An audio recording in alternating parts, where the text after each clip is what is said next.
ಕೆಆರ್ಎಸ್ನಿಂದ ಅಧಿಕ ನೀರು ಬಿಟ್ಟಿರುವ ಹಿನ್ನೆಲೆಯಲ್ಲಿ ಚಾಮರಾಜನಗರ ಜಿಲ್ಲೆ ಕೊಳ್ಳೇಗಾಲ ತಾಲೂಕಿನ ನದಿ ಪಾತ್ರದ ಗ್ರಾಮಗಳು ಈಗ ಮುಳುಗಡೆಯಾಗಿವೆ. ನದಿ ಪಾತ್ರದಲ್ಲಿರುವ ಹಂಪಾಪುರ, ಮುಳ್ಳೂರು, ದಾಸನಪುರ, ಹರಳೆ, ದನಕೆರೆ, ಎಡಕುರಿಯ ಸೇರಿದಂತೆ 20ಕ್ಕೂ ಅಧಿಕ ಗ್ರಾಮಗಳು ಸಾವಿರಾರು ಹೆಕ್ಟೇರ್ ಪ್ರದೇಶದ ಜಮೀನುಗಳು ಈಗ ಮುಳುಗಡೆಯಾಗಿದೆ. ಇದರಿಂದ ಕಬ್ಬು, ತೆಂಗು, ಭತ್ತ, ಬಾಳೆ ಎಲ್ಲ ಬೆಳೆಗಳು ಕೂಡ ನಾಶ ಆಗಿದೆ. ತೆಪ್ಪದಲ್ಲಿ ಜನ ಓಡಾಡೋ ಪರಿಸ್ಥಿತಿ ನಿರ್ಮಾಣವಾಗಿದೆ.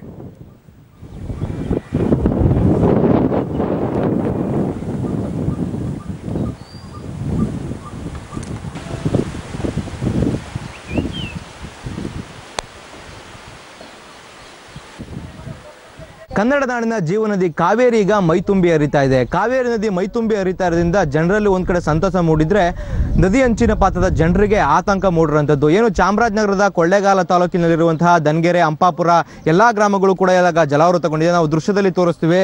ಏನು ಚಾಮರಾಜನಗರದ ಕೊಳ್ಳೇಗಾಲದಲ್ಲಿ ಇರುವಂತಹ ನದಿ ಪಾತ್ರದ ಏನು ಜಮೀನು ಇದು ಸಾವಿರಾರು ಹೆಕ್ಟೇರ್ ಗಟ್ಟಲೆ ಈಗಾಗಲೇ ಜಲಾವೃತಗೊಂಡಿರುವಂಥದ್ದು ನಾವು ದೃಶ್ಯದಲ್ಲಿ ಕಾಣಬಹುದಾಗಿದೆ. ಕಬ್ಬು, ತೆಂಗು ಮತ್ತೆ ಭತ್ತ ಸೇರಿದಂತೆ ಇನ್ನಿತರ ಬೆಳೆಗಳು ಜಲಾವೃತಗೊಂಡಿರುವಂಥದ್ದು. ಕೆಆರ್ಎಸ್ನಿಂದ ಲಕ್ಷಕ್ಕೂ ಅಧಿಕ ಕ್ಯೂಸೆಕ್ಸ್ ನೀರನ್ನು ಬಿಟ್ಟಿರೋದ್ರಿಂದ ಈ ರೀತಿಯ ಏನು ತೊಂದರೆ ಆಗಿರುವಂಥದ್ದು. 10 ವರ್ಷದ ಹಿಂದೆ ಈ ಪ್ರಮಾಣದ ನೀರು ಬಿಟ್ಟಾಗ ಇದೇ ರೀತಿ ಈ ಗ್ರಾಮಗಳಲ್ಲಿ ಏನು ಜಲಾವೃತಗೊಂಡಿತ್ತು. ಆದರೆ ಈಗ ಬಿಟ್ಟಿರೋದ್ರಿಂದ ಅದೇ ರೀತಿ ಸಮಸ್ಯೆ ಬಂದು ಒದಗಿರುವಂಥದ್ದು. ಇದರಿಂದಾಗಿ ಸಾಕಷ್ಟು ಬೆಳೆಗಳು ಹಾನಿಯಾಗಿದೆ. ರೈತರಿಗೆ ಕೋಟ್ಯಾಂತರ ರೂಪಾಯಿ ನಷ್ಟ ಆಗಿರುವಂಥದ್ದು ನಾವು ದೃಶ್ಯದಲ್ಲಿ ನೋಡ್ತಾ ಇದ್ದೀವಿ. ಅಂದರೆ ಕೊಳ್ಳೇಗಾಲದಲ್ಲಿ ಬರುವಂತಹ ಸುಮಾರು 25ಕ್ಕೂ ಹೆಚ್ಚು ಗ್ರಾಮಗಳಿಗೆ ಇದೇ ರೀತಿ ಪರಿಸ್ಥಿತಿ ನಿರ್ಮಾಣ ಆಗಿರುವಂಥದ್ದು. ಏನು ಈ ನೀರು ಏನು ಕೆಆರ್ಎಸ್ ಮತ್ತೆ ಕಬಿನಿಂದ ಬಂದಿರುವಂತಹ ನೀರು ಈ ನೀರು ಸೀದಾ ಏನು ಗಗನಚುಕ್ಕಿ, ಭರಚುಕ್ಕಿಗೆ ತಲುಪಿ ತದನಂತರ ಹೊಗೆನಕಲ್ ತಲುಪಿ ಏನು ತಮಿಳುನಾಡಿಗೆ ಮುಟ್ಟುವಂಥದ್ದು ನಾವು ದೃಶ್ಯದಲ್ಲಿ ತೋರಿಸ್ತೀವಿ. ಏನು ಪಂಪ್ ಸೆಟ್ ಮನೆಗಳು ಕೂಡ ಇಲ್ಲಿ ಮುಳುಗೋಗಿರುವಂಥದ್ದು. ಇದರಿಂದಾಗಿ ಮುಂದಿನ ದಿನಗಳಲ್ಲಿ ಏನು 20,000ಕ್ಕೂ ಹೆಚ್ಚು ಕ್ಯೂಸೆಕ್ ಅಧಿಕ ಬಿಟ್ಟರೆ ಸಂಪೂರ್ಣ ಈ ಗ್ರಾಮಗಳೆಲ್ಲ ಮುಳುಗಡೆ ಆಗ್ತವೆ. ಇದರಿಂದಾಗಿ ಜಿಲ್ಲಾಡಳಿತ ಈಗಲೇ ಕೂಡ ಎಚ್ಚೆತ್ತು ಇವ್ರನ್ನ ಅಂದರೆ ಅಪಾಯ ಮಟ್ಟಕ್ಕೆ ತಲುಪ್ತಾ ಇದೆ ನದಿ. ಹೀಗಾಗಿ ತಾವು ವಲಸೆ ಹೋಗಿ ಅಂತಲೂ ಕೂಡ ನಿರ್ದೇಶನ ನೀಡಿದೆ. ಒಟ್ಟಾರೆ ಹೇಳೋದಾದ್ರೆ ಕಾವೇರಿ ನದಿ ಒಂದ್ ಕಡೆ ಮೈತುಂಬಿ ಹರಿತಾ ಇದೆ. ಅದರಿಂದ ಜನರಿಗೆ ಅಂದ್ರೆ ರಾಜ್ಯದ ಜನರಿಗೆ ಸಂತೋಷ ತಂದಿದೆ. ಆದ್ರೆ ಈ ನದಿ ಪಾತ್ರದ ಜನರಿಗೆ ಆತಂಕ ತಂದಿರುವಂತದ್ದು ನಿಶ್ಚಿತ. ಕ್ಯಾಮರಾ ಪರ್ಸನ್ ಸಿದ್ದಪ್ಪ ಜೊತೆ ರೋಹಿತ್ ದೇವರಹಳ್ಳಿ, ಪಬ್ಲಿಕ್ ಟಿವಿ, ಚಾಮರಾಜನಗರ. ಇನ್ನು ಮಹಾರಾಷ್ಟ್ರದ ಕೊಯ್ನಾ ಜಲಾಶಯದಿಂದ ಬೆಳಗ್ಗೆ 2,000 ಕ್ಯೂಸೆಕ್ ನೀರನ್ನು ಕೃಷ್ಣಾ ನದಿಗೆ ಬಿಡಲಾಗಿದ್ದು ನೀರಿನ ಪ್ರಮಾಣ ಮತ್ತೆ ಏರಿಕೆಯಾಗಿದೆ. ಚಿಕ್ಕೋಡಿ ತಾಲೂಕಿನ 6 ಕೆಳಹಂತದ ಸೇತುವೆಗಳು ಮುಳುಗಡೆಯಾಗಿದೆ. ಯಡೂರು, ಕಲ್ಲೋಳ, ಭೀವಶಿ, ಚತ್ರಾಟ್ ಸೇರಿ 6 ಸೇತುವೆ ಮುಳುಗಡೆಯಾಗಿದೆ. 6 ದೇವಸ್ಥಾನಗಳು ಕೂಡ ನದಿ ನೀರಿನಿಂದ ಜಲಾವೃತವಾಗಿದೆ. ಅದರ ದೃಶ್ಯಾವಳಿಗಳು ನಿಮ್ಮ ಪಬ್ಲಿಕ್ ಟಿವಿ ಸ್ಕ್ರೀನ್ನಲ್ಲಿ.